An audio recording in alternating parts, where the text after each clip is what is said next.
Well, it is auspicious that we should be sitting here. I know for many people it's a cold, wintry morning, but it isn't as cold as the day that Justice writes about in his new book, because although it was back in 1993, so we're approaching an anniversary this year, it was obviously one of the most defining moments in South African history.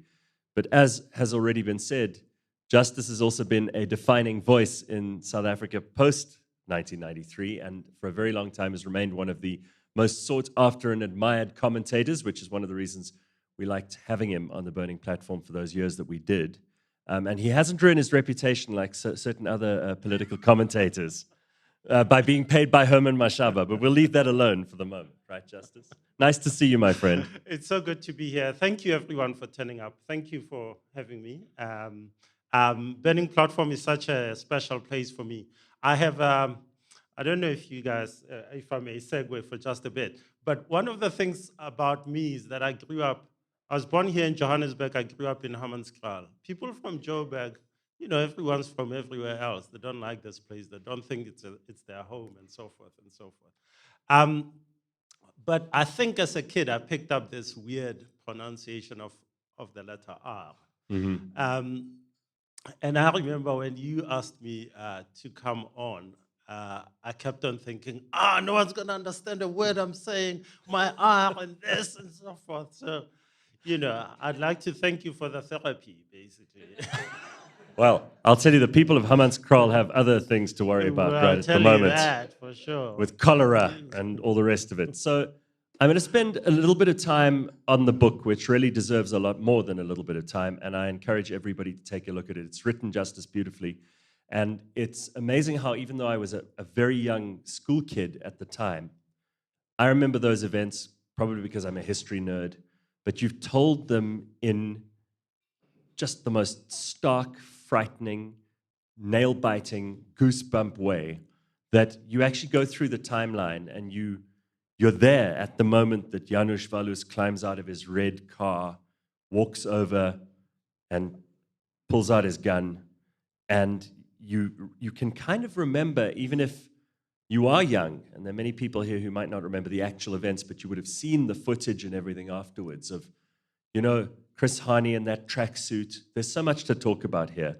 We'll spend a lot of time talking about this, but I know a lot of people want to hear your thoughts on what's currently going on, and I know you keep up to date with all of that. So we're turning this into a Burning Platform special as well this morning. So let's just start with that inauspicious weekend back in Easter of 1993, which is when all the action took place. Why did you feel that this, you kind of say so here, but why do you feel that this moment was so seminal in this country?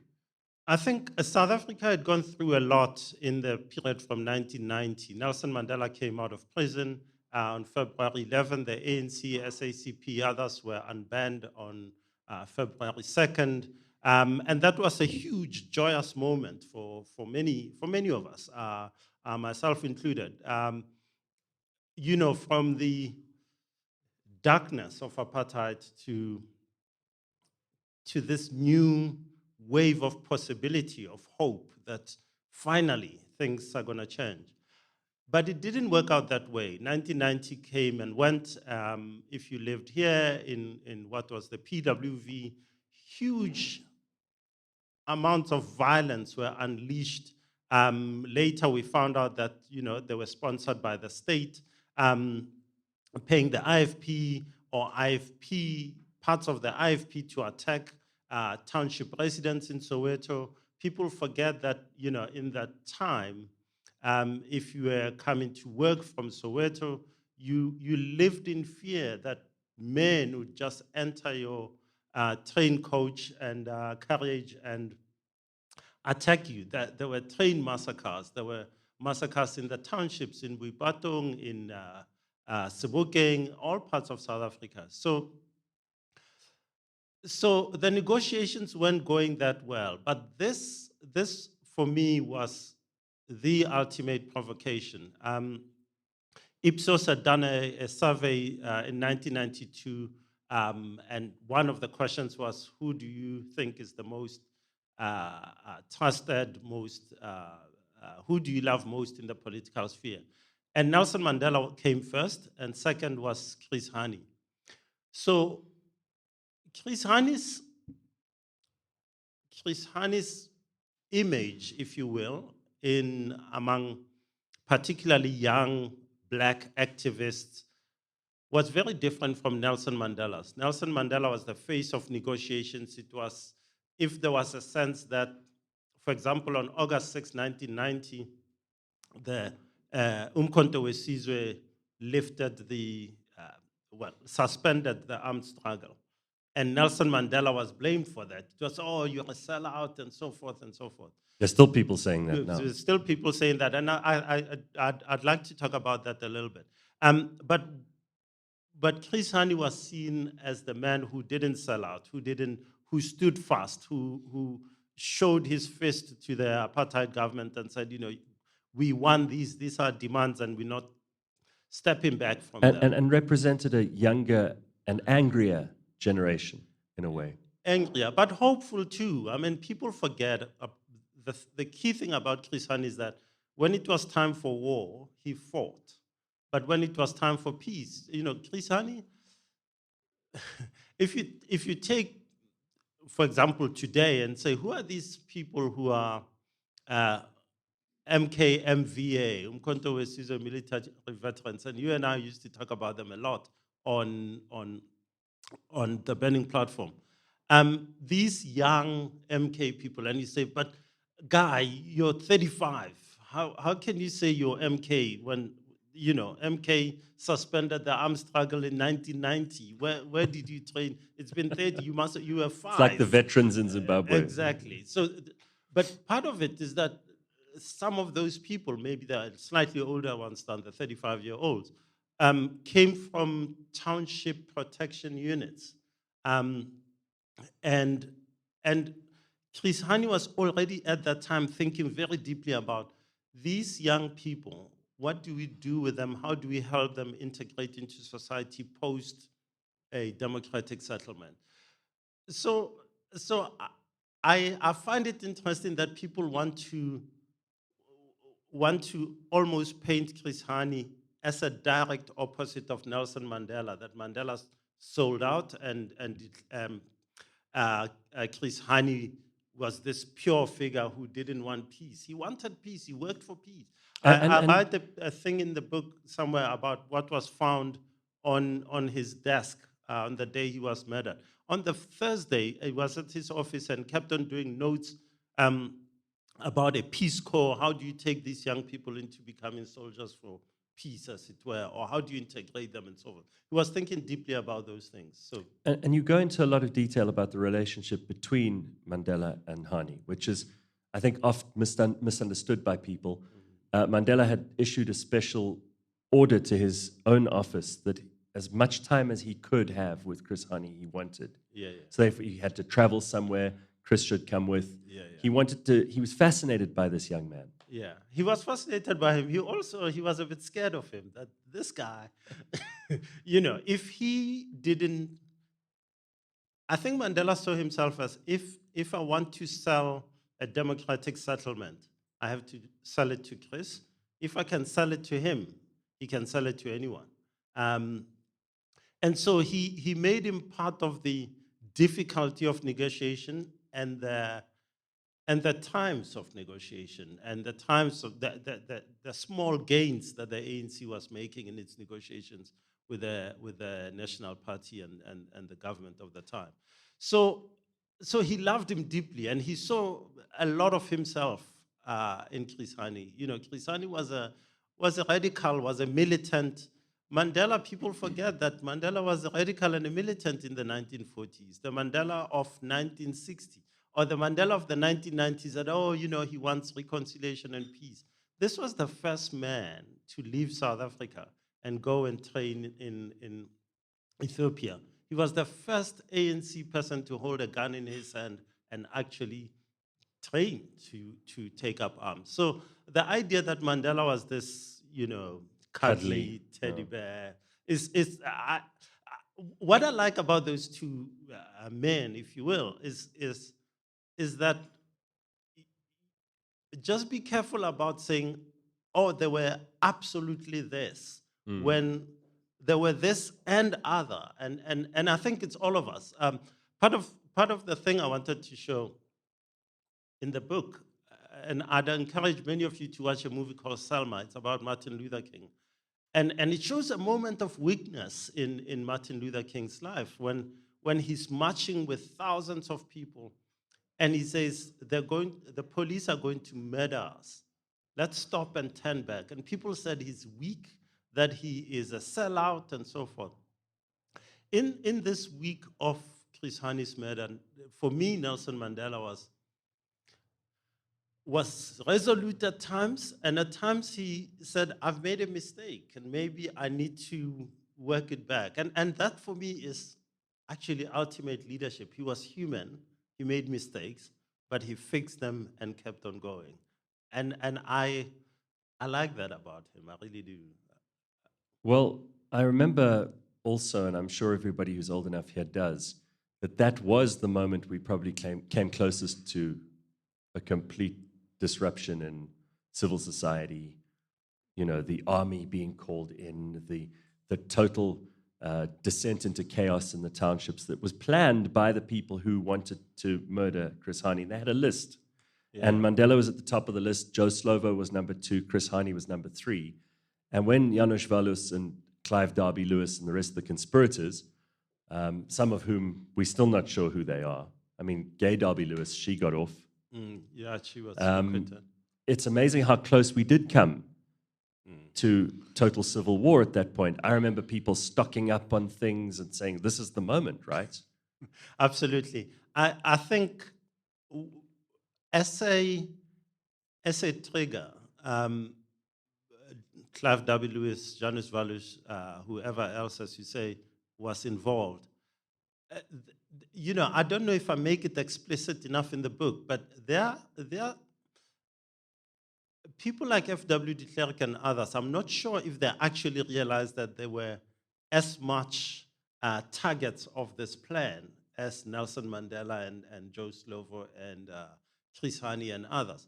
Because the idea was that you kill the most popular leader in the ANC, you spark this anger, but you spark it so that the hardliners in the army would say, look, and would be justified or find justification to say it's time to kick out FW and his cabinet, who were pretty useless people themselves, but you kick out a civilian government and install an army led by the generals, and they say, reset everything to 1980 to 1975, and it was working then. We kept everyone under the cosh. Martial law. Martial law and so forth and so. So de Klerk, who was seen as a sellout and you know all these things, would have been totally sidelined or even jailed. Mandela and them would have been sent back to prison, and essentially you'd have the generals taking over. That was their plan, to trigger essentially a coup d'etat. They didn't want to take over themselves. They wanted the army to take over, and it would be, now it's all good and so forth. And the key thing is that they were frustrated. If you say we want chaos to happen, and Mandela and his comrades and others managed to say, I mean, there were huge outbreaks of protest and all kinds of anarchy. But if you contain it, then you don't give the army that reason to say, let's take over. One of the ways that it was contained, again, people who are old enough might remember, is Mandela went on TV that very weekend, I think it was the night after, and managed to be strong, stand firm, not give any ground, but at the same time, right at the end, despite wearing a jacket that he didn't want to wear. And these are the kind of details you'll only get from the book. But he then called for calm and peace and said, if we incite violence now, we will be handing this country over to the people who don't want you to be free. Yeah. I mean, so the story of the speech is actually the story of speeches. So one of the reasons I wanted to write the book was because um, April 10, 1993 was, I was an intern at the Star, and basically um, all the senior journalists, Easter weekend, no one wants to work, and so they all take off. And as the interns, it was myself and a few others, we were taken up to the newsroom and told, these are the numbers for the cops. These are the numbers for this. You're in charge. Just and there was one news editor who sort of oversaw us, but basically there was no one. The paper had been designed, the Sunday paper had been designed, and it was ready to go. So we were just supposed to sit there and call the cops every hour. What's happening? Oh, okay. Well, now thanks. you'd just be put on hold. So at least you could have got through to them then. But what happened is that Chris Hani gets mad at I get sent out to Don Park, and then later in the afternoon I get sent out to Soweto, and I come back, I scribble my stuff. But I always had the memory that Nelson Mandela went on television that evening and gave a fantastic speech, and that calmed things down. So when I set off to write it, I kept on thinking, yeah, that's the pivotal part. How did this speech do this? That's how the story goes. But actually, it's Mandela arrives back from Kunu late in the evening. He only gets to the SABC at 10:30. He reads from the auto cue. Can't really see. Can't really see. No one is watching. The SABC had a movie on. What was it called now? It's somewhere in the book. But there was a 7:00 bulletin, which most people would watch. Yeah, he missed that. He missed that. Then there was an 8:00 one, which the rest of the people would watch. But by this time, people are not watching. People are worrying about other things or have gone to sleep, and so forth and so forth. So Mandela, it's historic. For the first time, a black man, a man whose name you could never mention on the SABC. Remember, if you said Nelson Mandela on the SABC, you got a 5-year automatic. You went to jail. If you quoted him, 5 years automatic. It was, you don't talk about this man. He was banned. So for the first time, and this is historic, Nelson Mandela goes on national television. We talk about family meetings now with Cyril Ramaphosa. Actually, that was the original, the first family meeting, but very few people actually saw it. So Nelson Mandela then, a few days later, says, why that didn't work out as we wanted. So then he says, I have to go back and do this again. And for me, it's a beautiful moment of leadership, knowing that, oh, I did that, I tried that, it didn't work, let's do it again. And that's when he writes those pivotal, amazing words to the speech that everyone quotes. So people like me and others always quoted that speech that Mandela on Saturday evening went on TV and said this. But actually it took him 3 days to write those lines and to give the speech that really kind of began to turn things. And that's the speech when he says, I'm reaching out to all South Africans, black and white. He says, a white man full of hate came to our land and murdered our beloved son. I'm paraphrasing. And he says, a white woman saw the killer and had the presence of mind to call and memorize the number plate and had the presence of mind to call the police. Rieta Harmse was her name. And within 35, 40 minutes, Janus Wallus was arrested. And that speech by if you think about Janus Wallus and Clive W. Lewis, they wanted to say black against white. That was the key thing in their attempt to spark this conflict. And Mandela saying, a white man full of hate came to our land and killed Chris Hani. A white woman saw the killer and memorized the number plate and called the police. Was a beautiful juxtaposition of they are trying to make you think in terms of race and black Yeah. and white and enemy, friend, and so forth. Here's the thing.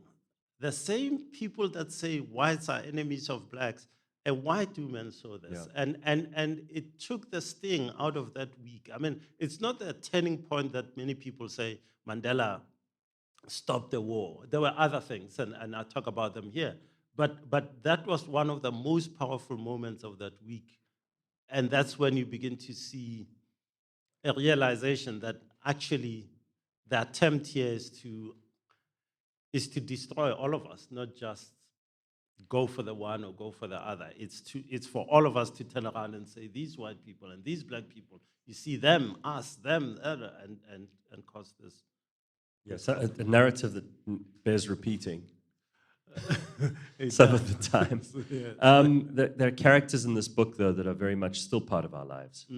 Obviously, just recently, Janusz Volus was released on parole.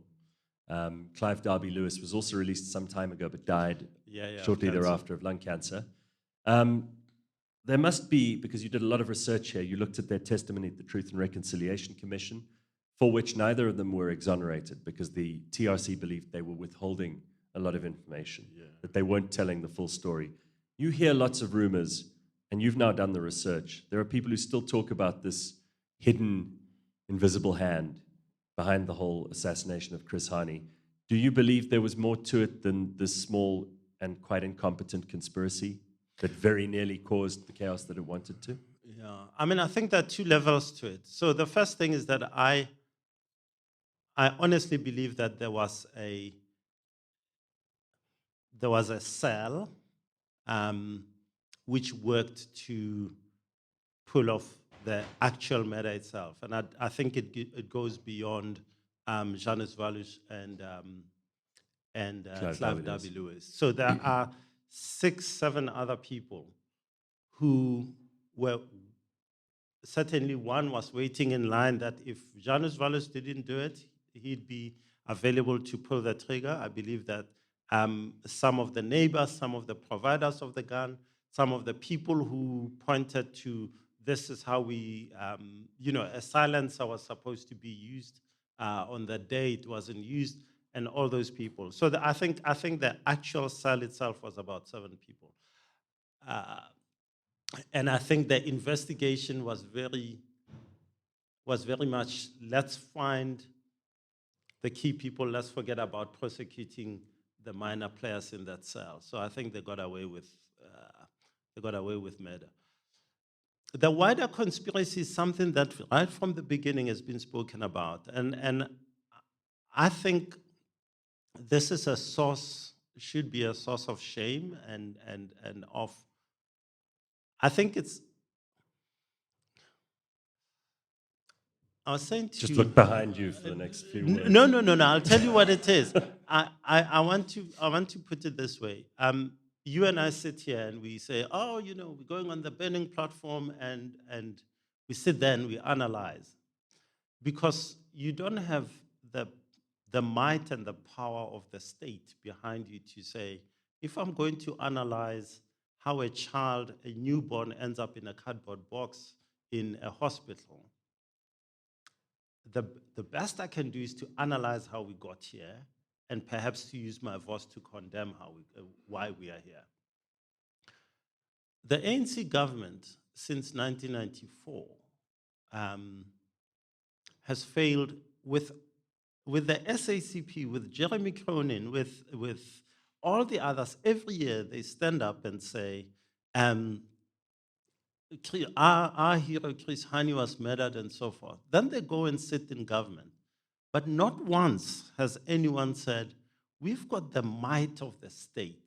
Let us reopen this case and talk about the allegations of there were cigarettes and Fanta or Coca-Cola cans. It looks like someone was sitting there staking out this. So every year you hear, yeah, and there were these people and so forth. Why don't, if we are in power, why don't we use use the power that we have in the state Right. to do these things. So the conspiracy around the murder of Chris Hani is fueled by an ANC which can do something about it and doesn't do anything about it. So again and again, I find myself just dismayed and wowed and disappointed by the fact that we seem to have a state that analyzes and never does anything. So as I said, I'm from Hammanskraal. I went on Sunday to see my mother, Saturday. And the village right next to my mother's is called Stengvater. It's been called Stengvater, Stengvater, yeah. Stengvater, because the water has always been Smelly. shit, basically. So you continue these things, and so I have all my ANC friends, all my the Minister of Health, Joe Patla, who I have a lot of time for, and others are over there. They're analyzing this thing. It's not your job to analyze. It's my job to analyze. You fix the problem. You're in power. That's why I gave you 5 years. So this whole thing around Chris Hani and the plot, the conspiracy, and how far it goes, we could have resolved this with the TRC, could have resolved this with the police, the Hawks, and all sorts of bodies. It's almost as if there wasn't even any curiosity. It's like So, it's a so done. in fact, I would say the past 30 years, if anyone says to me, do you believe there was a conspiracy to kill Chris Hani? I say to you, I can talk till the cows come home about, oh, this one was here and da da da, and there are so many theories and arms deals and so forth. If anyone is serious in this country, in this government, to find the real truth, why hasn't there been a reopening of the case so that the Hani family can find some closure, some peace from this? Why is it? Or maybe the real conspiracy is that people enjoy standing up on the 10th of April every year for 30 years, talking about Chris Hani, but not doing anything to give that family closure. All right, so then that brings us more to the present, because the people who conspiracy theorists say would have benefited the most from this within the ANC, there are obviously lots of people who benefited on the outside, are two people who've subsequently been presidents of this country. The one currently is, because a lot of people say that Mandela was either grooming Chris Hani or that Chris Hani was grooming himself to eventually take a far more powerful leadership role within the movement. Do you believe that that's what, I mean, now I'm asking you to predict. No, actually you're not, because that question was asked. Steve Chwete in 2003 went on television. You'll remember he went on, Deborah Pata used to have Third Degree, I think it was called. Went on Third Degree and said, yes, the cops, I can confirm that the police are investigating an allegation made by Thabo Mbeki that Tokyo Sekgwale, Cyril Ramaphosa, and Matthews Posa, that they were going around alleging that he benefited from that, and so forth and so forth. So in fact, the assassination of Chris Hani has almost destroyed the ANC.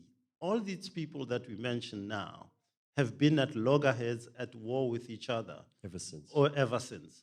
And my question is this: Thabo Mbeki was the president of South Africa. Jacob Zuma was the president of South Africa. Cyril Ramaphosa is the president. Why hasn't any one of them, even Jacob Zuma has said that he thinks that something was going on there. Well, he was the head of intelligence of the ANC. Why didn't he ask those questions? Why hasn't he done anything about it? So the matter of Chris Hani continues today to be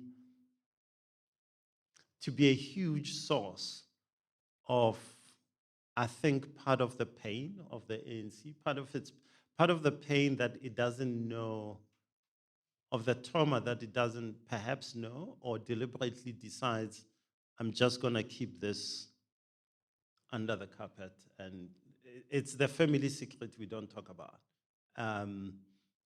With all the power that the ANC has enjoyed and still enjoys today.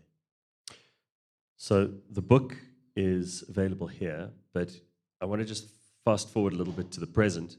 Must be very nice for you living in America to come back here with the dollar and rand at this current exchange rate. Anthea, who's here, told me just now it's what, 1970 something? Oh, my God. Okay, so Justice, what are you buying us afterwards? Do we have to buy your book, or are you going to give us your books for free? Because we need all the help we can get.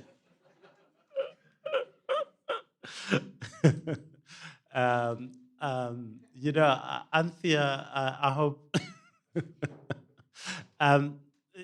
One of the worst things about being so enmeshed with South Africa, because I still earn a living here and so forth, is that you're watching that ticker as it goes 1976, 1970, and you think, what I'm earning, what am I earning? Where's my earnings going? But I think the key things, so there's a little graphic, and I'm sure Anthea can do it for us, where you look at the lira, you look at all the emerging market currencies, right? And you say, oh, they're all taking a beating because the dollar is too strong, or the Fed is doing this and so forth. But if you look at it long enough, you start realizing that there's the rand on its own. We're underperforming all the underperformers. And the key thing to that is that we are the masters of their own goal.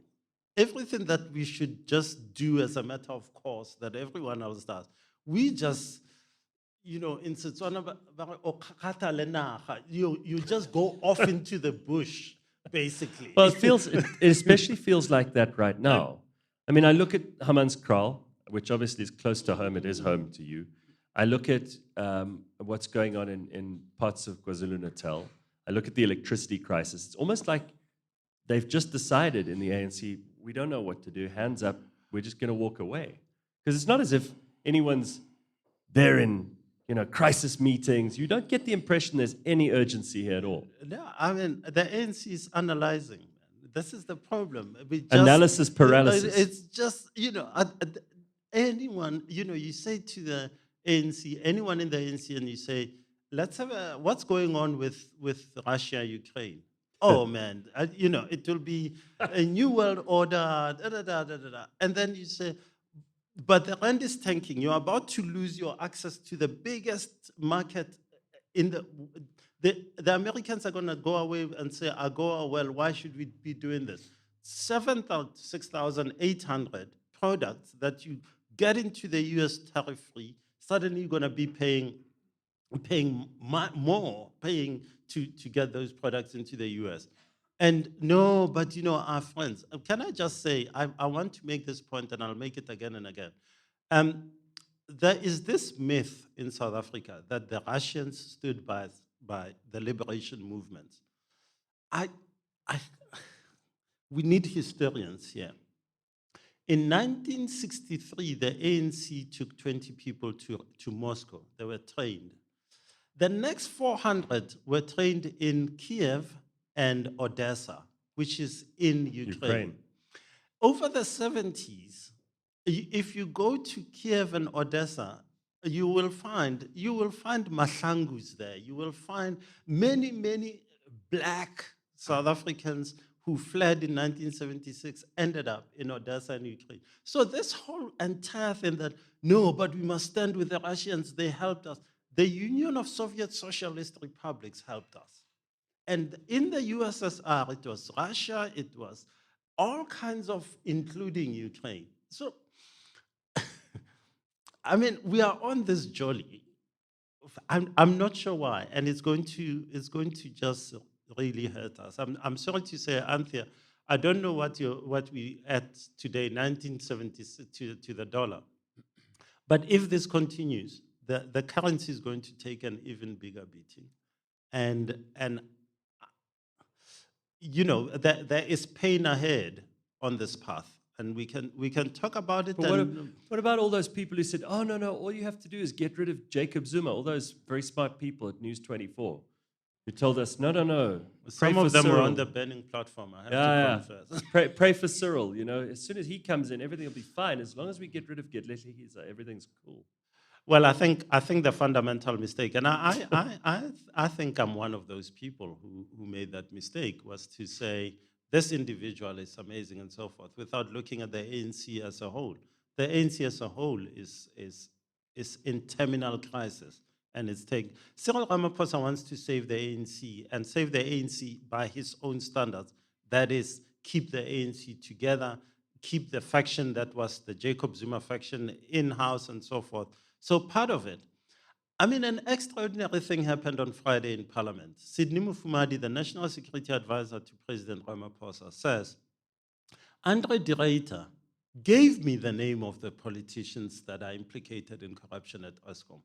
All along, the ANC, even today, is saying, I'm suing Andre de Ruyter for how dare he say blah, blah, blah. We have yet to see a case open. We have yet to see the case open. But this is a man who went to Pravin Gordhan has admitted that, yes, he did give me the names. The National Security Advisor has admitted that, yes, I was given the names. So right now, Andre de Ruyter is hiding somewhere in Germany, I believe. While the ANC is suing him, no one is saying, we don't have electricity. What are we doing to fix that problem? Because, quite frankly, the ANC can go after De Ruyter all it likes, but my mother doesn't have electricity. Right now, my mother has a borehole, which I sunk for her 25 years ago. Now, she's saying, Justice, my son, you live in America. Where's my generator? So my mother is basically going to run a government. Yes, in her own house. In her own house. Because she does not use the government at all. She doesn't use that. My mother... She's never had security. She's never had security. So now she doesn't have water or electricity. So what does the state do for her? And this is fundamental to what a state means. If we don't... Because the people in this room have ADT or whatever the service is called.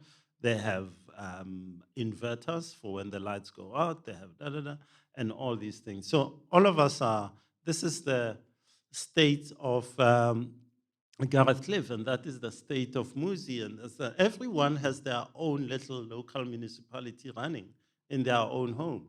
No one goes. So when this crisis started in Hammanskraal a week ago, I looked back at the articles I wrote. 4 years ago, a friend of mine died at Jubilee Hospital. This is the hospital where the cholera patients are being treated. I wrote about going to see him and sitting there while rats scuttled across the floors. You can find it, it's on Times Live. Just do Justice Malala Jubilee Hospital. The garbage stuff was not changed for days on end. So this is a government hospital that is now the epicenter of the treatment of this outbreak. So I just think South Africa, we all need to do something and do something very urgently and very quickly because at every level, we just seem to be regressing. Okay, but the key question then, because I think everybody here agrees with that, is what? What do you do? I mean, what can citizens do? We can complain. We do that. So South Africans complain better than anyone else.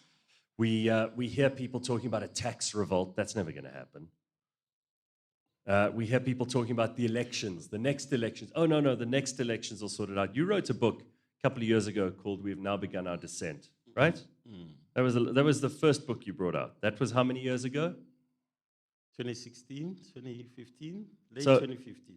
No matter how much fuel your plane has, if you're still descending after then, that's a hell of a long time to be in descent. You should have crashed by now. So give us some hope, for God's sake, or at least tell us what we should be doing. This is the tough questions, I guess, so I'm going to leave now. Um, um, I'm working on a project at the moment, and it's my little project. And my little project is this. 40 million people were eligible to vote in the local elections in November 2021. Out of those, only 26 million were registered to vote. So already, 14 million have decided are not going to be on the day, because when you vote, you have to be on the voters' roll. So 14 million took themselves out of the system, boom, right from the onset. So you're left with 26 million. On the 1st of November, only 12 million actually turned up and voted. So out of 40 million people, just 25, 26%, 27% turned up to vote. If in 1990 I talk about my own hope, my own personal hope that things are going to get better, one of the key things about 1994 was that, my word, for the first time in my life, Muzi and I could go and vote. We could express our own will and say, this is what we want. So my own little project is to get out of that 12 million, to get those 12 million to go back and vote next year, and to get 4 million. So my number is 16 million. To get 16 million people back into voting. It's not even half. And hopefully we'll get to 18 or 20 million. But to get those people, and I don't, if they love the ANC and think the ANC is doing a great job, all good and fine. If they love Herman Mashaba and think he should be paying people 12 million bucks, good for them. They should go and do it. But I think that the death of trust in the institutions and what they can do is the end of it. It's the crash. It's not the descent that you talk about. So that for me is my focus for the next year. That's what I'm going to do. That's what I'm trying to do. That's what I'm trying to put together. What else can I do? What can people do? I think people understand. You talk about a tax revolt is not possible, but if you think about it, when last did you pay for driving on the highways? No. I know we're good at that, Yeah. but the problem is most people who earn anything, and there are only a few people in this country who have work.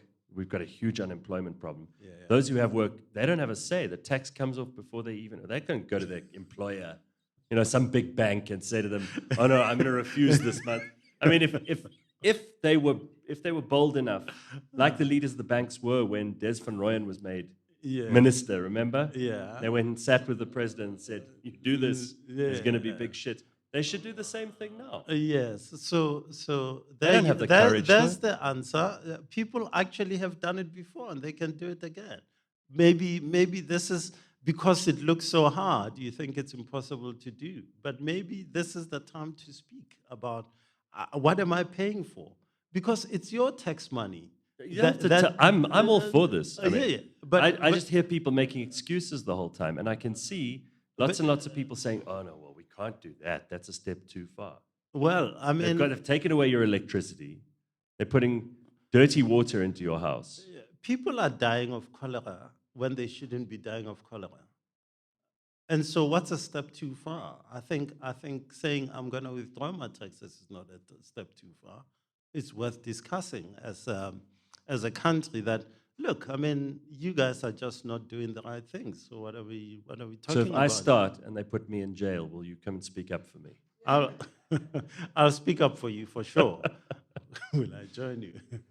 Yeah. All right, ladies and gentlemen, we've got a bit of time here for some questions. There's some very respectable people in this audience who I'm sure have lots of things that they want to ask. There are some journalists here too, former colleagues of yours, friends.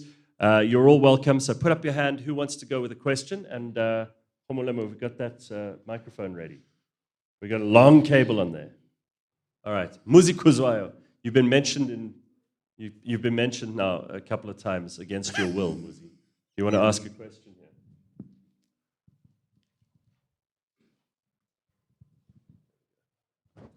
Can I just say I've got a book for anyone who asks a question after Muzi. So, Muzi, I'm sorry you're not the winner. The winner is the second question. Justice, congratulations again on another book. Thank you. And thank you for your insights. And I read a little bit of the book. Gareth did give it to me a little earlier.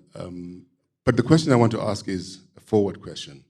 I come from a pre-apartheid township. And so my sisters are colored. My cousin who passed away last week is Poseidon Holt, is the surname. And my aunt saw apartheid come and go, and she only passed away in February. And the person who was born on Freedom Day in 1994 will be 30 years old next year. So they've never seen apartheid. And will be 16 years out before it equals the number of lives that we've lived is equal to apartheid. So democracy and apartheid will be both the same. And sorry for the long context, but what I liked about what the Africanists did in 1900 was that they did not worry about the problems that they had back then. They worried about the 20th century, and they imagined how Africa would look like. So how do you, I wonder if you've had a time to think about, how do you think South Africa would look like in the year 2121? Sure. Wow. I think it's interesting what you say about the visionaries and what they're worried about and worrying about the future. I worry in the present that we're not equipping ourselves for whatever the future that 21 looks like. If there's anything that really breaks me up, it's the quality of the education and the fact that the education system continues to deteriorate. And here I'm talking about a township school, a village school, the school that I went to in Hammanskraal and so forth. So what is,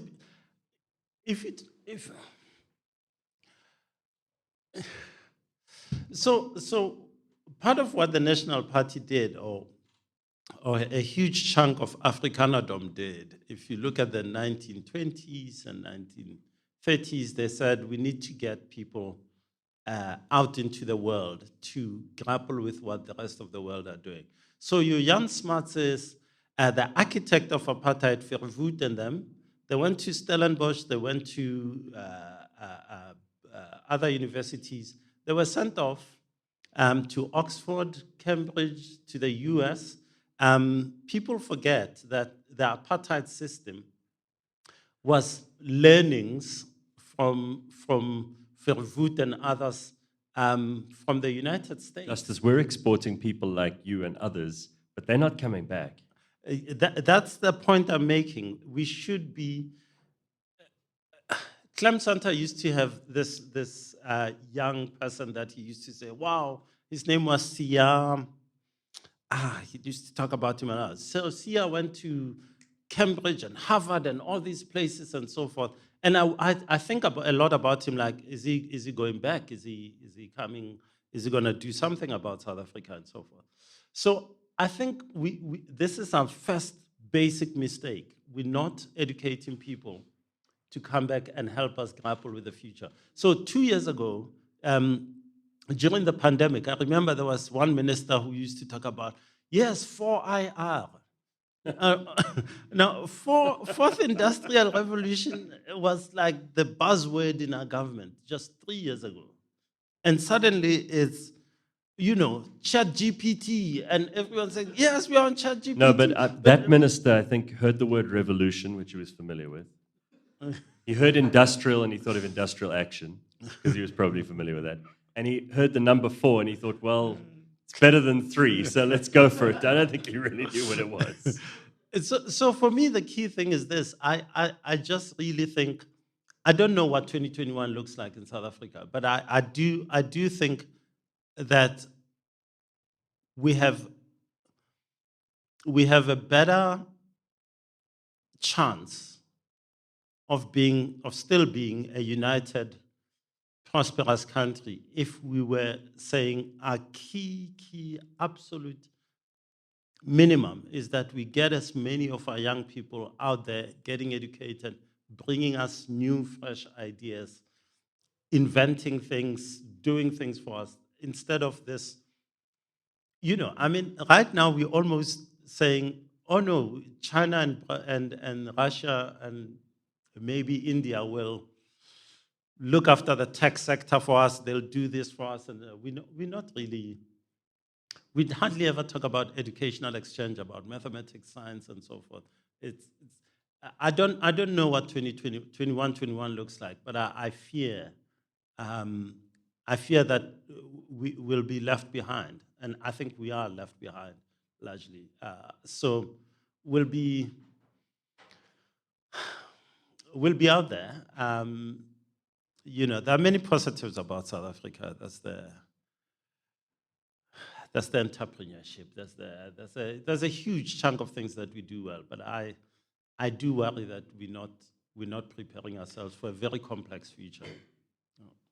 Who else has got a question? Let's go. She Yes. gets the book. She gets one book. She gets two books. You get one book. Right. No, we need it. It's for a recording. Is really off of the back of what Muzi has asked, right? To go, I think it's great that there are a lot of authors that write reflective books, and given where we are and given that 2021 is not looking like a picture that, is a bed of roses. Well, it's good news. None of us will be around to see it. So. No, but our children will be, right? So No, you can see a person trust me, that's- a lot of that's sarcasm in there. So my question really is around the fact that we're having these conversations about these reflective books, and history is a great place to start from.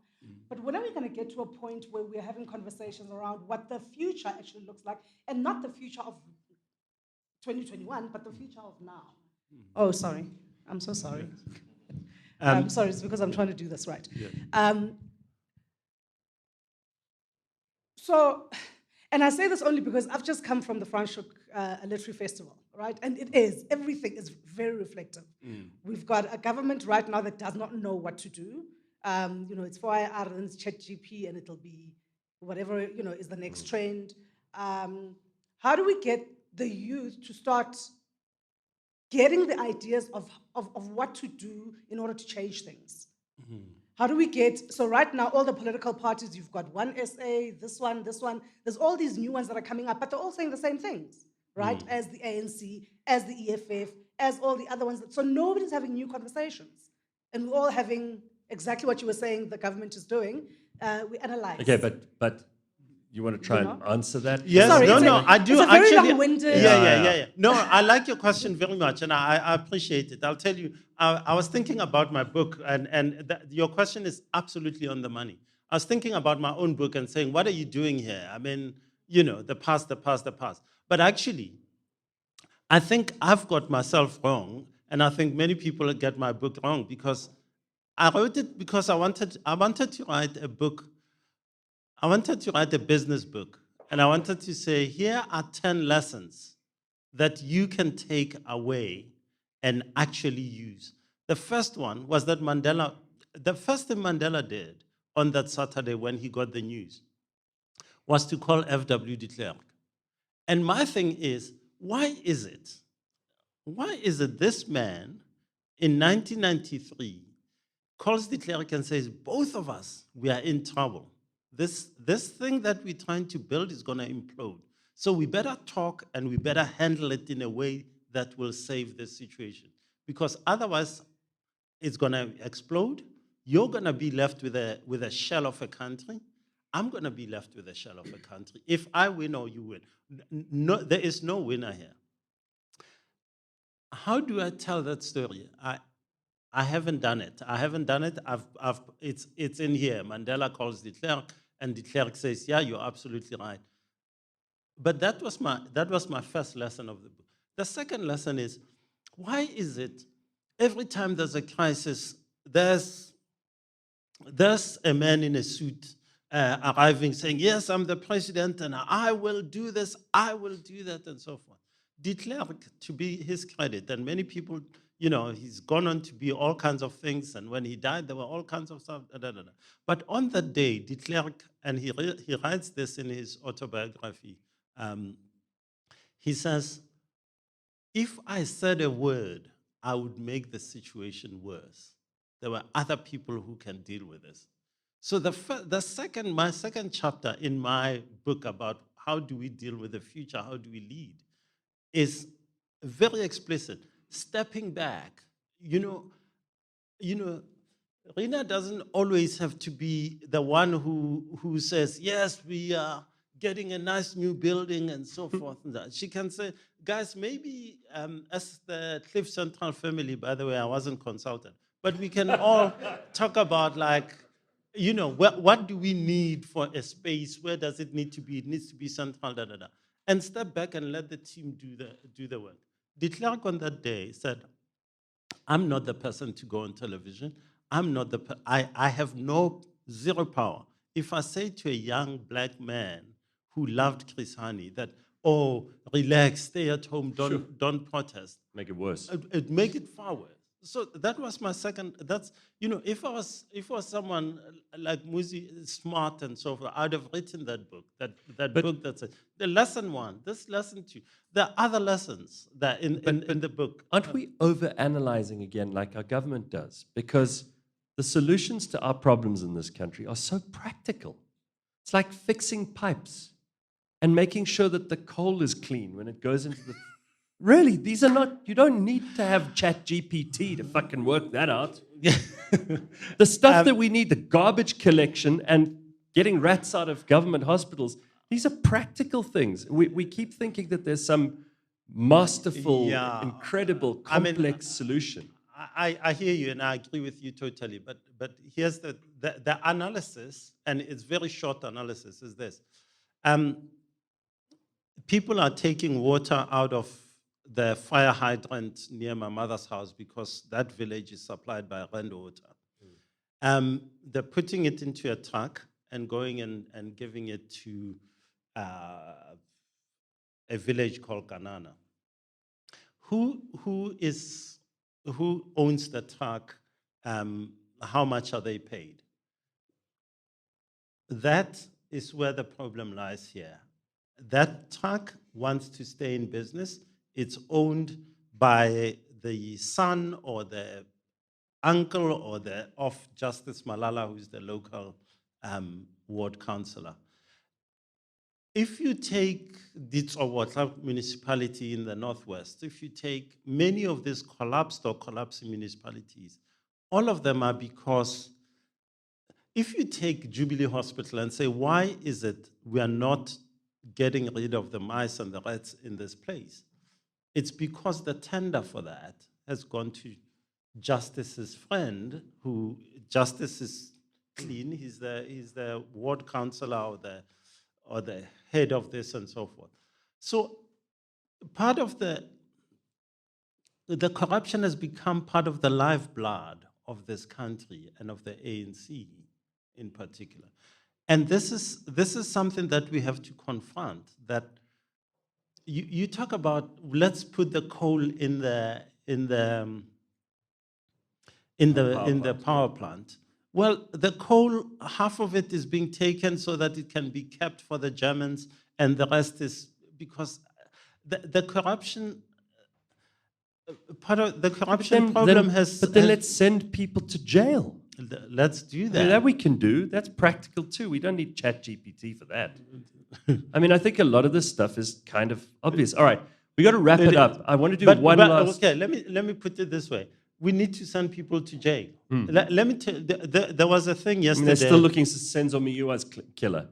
They're still looking for, people. There was where's seven AKA's witnesses. killer? I mean, happened on camera. Exactly. there were 7 witnesses in the Senzo Mayiwa murder. Right. You can't pinpoint who the killer is. But it's absolutely key that we have to, there has to be a disincentive to corruption. Right now, if you're corrupt, if you take a bribe or if you do this and so forth, you don't think you'll go to jail, so it's not going to happen. So, I mean, it's a catch-22. I don't want people to be despondent. I think there are very many good people who are doing amazing work. That ship has rather sailed. And I'm an optimist, all right? But Justice, I do want us to You're squeeze not in. coming across as my optimist. Can you be my optimist this morning? All right, so I want to do one last question, and then we've got to unfortunately wrap this up. But Justice will stay, sign some books. So let's go. Let's grab a question over here. Right, Lebang, you're in charge. Yeah. Lebang and the never-ending cable. Go ahead. Thank you so much. I think on practicalities, my question is to your little project, which actually sounds like a big project. From a communication perspective, what are the 5 or 10 words we can say, we can communicate on mass media to get people to register to vote and to get them to the polling stations? Because we are not solving corruption, we are not sending people to jail in this room, but we've got the means to communicate to South Africa, to let the penny drop, to say, all you can do is vote. That's the first thing you do, and everything else over and above that is extra. So we say that? We can go back to paper ballots. 10 words. I must confess, I haven't thought that far. I'm sorry. But I will find those 10 words for you, and I'm going to really, that's a fantastic suggestion. I want to address this thing about where we are as a country, just about the hopelessness and the feeling that I can't do anything, we can't do anything. I think that is what people would call rock bottom.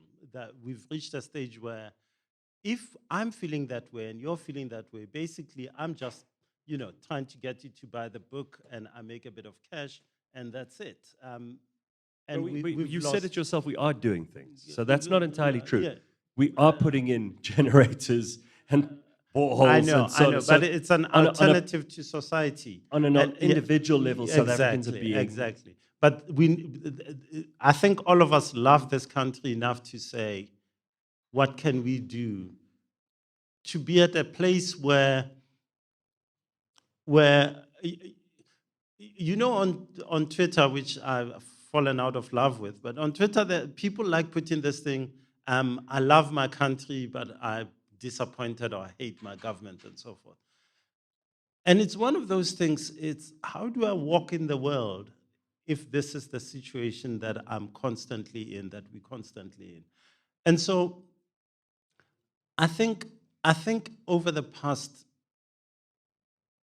8 years, the past 6 years, one of the institutions, there was a news report, I think yesterday or today, about in the US, some consulting company has been found guilty and people are going to jail. I think 2 people are going to jail for colluding with Tom Moyane at SARS to da-da-da-da-da-da. I think Schregas or something like that. Anyway, that is where SARS was, that it was captured and it was, I want to da-da-da, and I come with my people and the deal goes on. We don't stop enough to talk about the fact that SARS, I know you don't want to pay taxes, but SARS will come after you and SARS will get the money off you. Yeah. SARS is run by Edward Kieswetter. Edward Kieswetter used to be a manager at Eskom. And one of the things he said about how do we fix Eskom and how do we fix Eskom quickly is that if you go to an Eskom power station today, you find rubbish on the ground of the power station. And he says, I always ask, what the heck is going on? We can't even clean the floor. He said, the first thing to do is to start by cleaning the floors at these power stations. How can you not? And I said to say, I've worked at a power station in my young life, And you know, if you go into the control room, if these two gentlemen, the area around them is dirty, the minute you walk in, you're gonna say, Cliff Central, look what kind of place they're working in. It's Giuliani's broken window syndrome. You know, so we can fix these things, and we have examples, and we have people who can fix it. Maybe the problem is that we don't have in charge, in power, in cabinet, in ministerial positions, people who are more interested in getting their curtain fixed and getting it fixed for a railing for 54,000 rand than we have people who want the place to be clean. Yeah. And I think that is fundamental to the South Africa is not broken. The ANC has broken it. And that needs to be something that we then say, how can we continue for 30 years? You can't keep on giving people a chance. If Gareth Cliff goes on air every day, and every day he is late for his show, and how long do you say, guy, you know, be here, the show starts at 6 a.m., he's here at 6:15. You gotta say, it's, you know, it's time for you to go, and Lebang, maybe it's time for you to take over. Someone else should be running this thing. So I think that's where this is the moment when we have to say, how far? How far? I mean, we can say all these things, but someone, last month, not last month, April, May, in March, I flew from here, I went to a wedding in Cape Town. I get out of the airport. I drive from the airport to Franschhoek. I spent 3 weeks in Cape Town. And I don't hit a single pothole. Now, I didn't go to Khayelitsha, but this is the beginnings of asking the questions. If I go from OR Tambo to Rosebank, you know, it's fundamental. We can't. In 1999, we sent the people that we elected in 1994 into power because we believed that they could do better. They needed to do better. That, you know, it's 5 years. Let's give them 10 years, 15 years, 20 years, 25. How long does it take? Wow. And I think this conversation needs to be had. Right. You know. I know we're wrapping up, and I know everybody's got questions. You also want to buy books. Justice will sign your books. We will wrap it up. I just want Penwell's over here. He's a young pretender to your throne on the burning platform. He was on the other day. He's very controversial, doesn't mind fighting with people, has a very straightforward approach to things, and I'm very glad you're here. Go ahead and ask your question. Thank you, You're the Gareth. last one. Thank you, and good morning to everyone. Justice, congrats on the book, and I think many of us are looking forward to reading it if we haven't already. I've got a question, and it may be a bit unfair, and it may be a bit ironic to both of you. During apartheid, the ANC was labeled as a terrorist organization.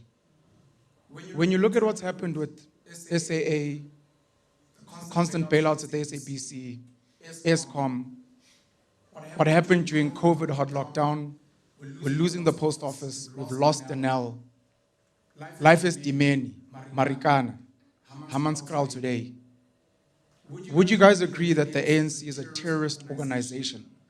No. If you look at what they've done to this country, and if you say no, that's fine. If you're going to say yes, the question to you guys and maybe to the rest of us as South Africans is how do you approach a terrorist organization that is in effect doing everything in its power to destroy the country? And we see it, and we ask questions, and we keep trying to pretend like they're an ordinary government. But if you look at the deaths, just recently, Senzo Meyiwa, AKA, we laugh about it, we joke, you spoke about Chris Hani. I have my own opinions, of course. I think they're coming through in my question, but I'd like to hear what you guys think about. I think it's fundamental to remember.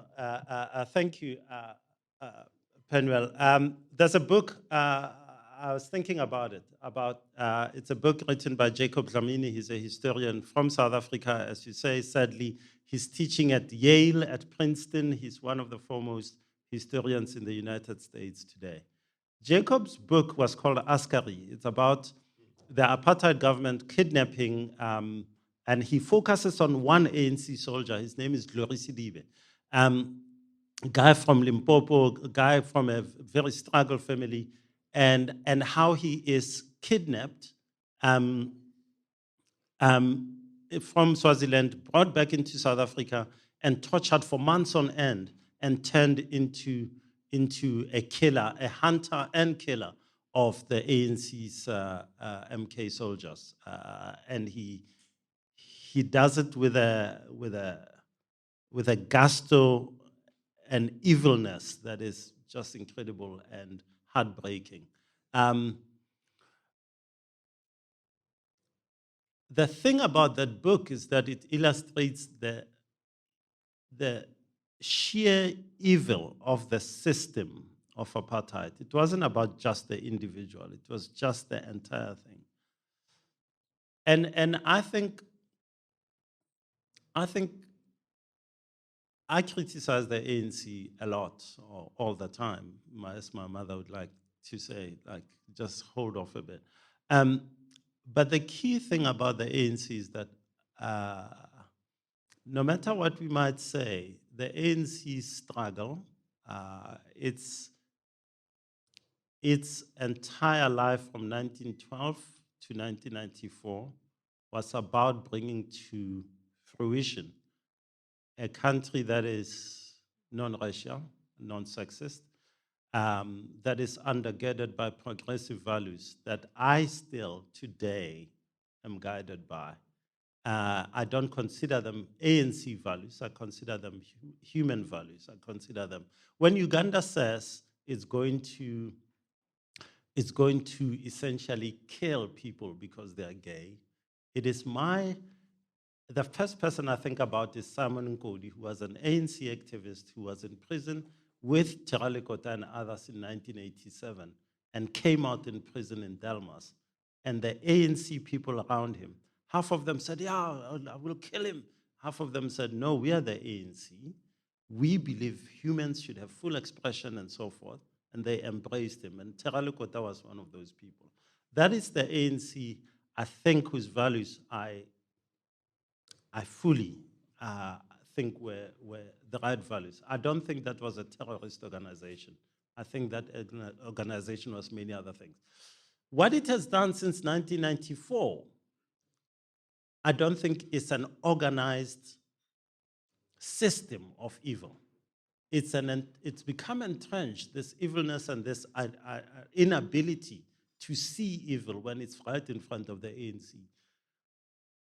But I would be very, very careful about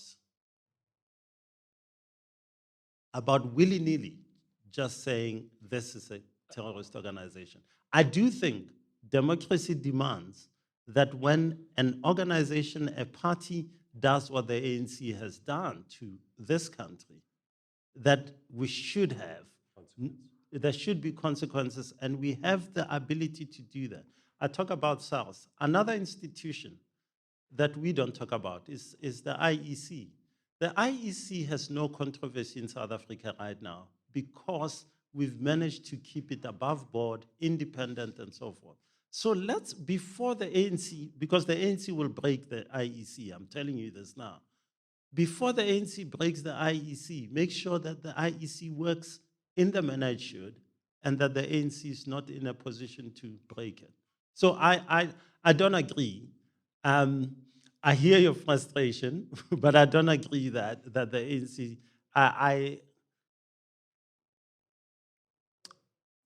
You're not going to get me to say that either, because I'm white. Do you think I'm stupid? Second of all, I do actually believe the answer is no, and I'm going to just paraphrase, if you don't mind, a little bit of what Justice was, I think, moving into, which is my belief. Never ascribe to malice what can be explained by incompetence, right? So I don't think they've willfully gone in to destroy things. These are not competent people. That's all it is. And this is a competent person. Go and buy his book. Go and sign his book. Ladies and gentlemen, thank you so much.